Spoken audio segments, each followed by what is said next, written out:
دماغ اکبر، یہ دماغ کا سب سے بڑا اور کل دماغ کا تقریباً 2/3 حصہ ہے۔ یہ ایک درز کے ذریعے 2 حصوں میں تقسیم ہو جاتا ہے جو دایاں اور بایاں کرہ کہلاتے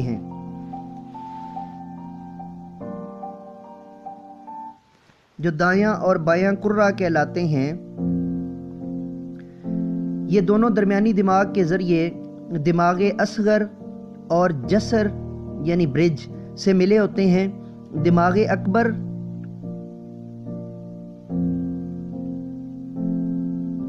قواعد دماغی اور ارادہ وغیرہ کا منبع ہے۔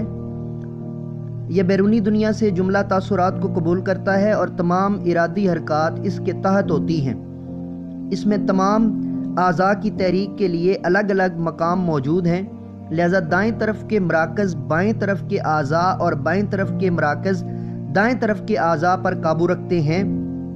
اس کی وجہ یہ ہے کہ دماغ مستطیل میں دائیں اعضاء کے اعصاب بائیں طرف اور بائیں اعضاء کے اعصاب دائیں طرف مڑ جاتے ہیں۔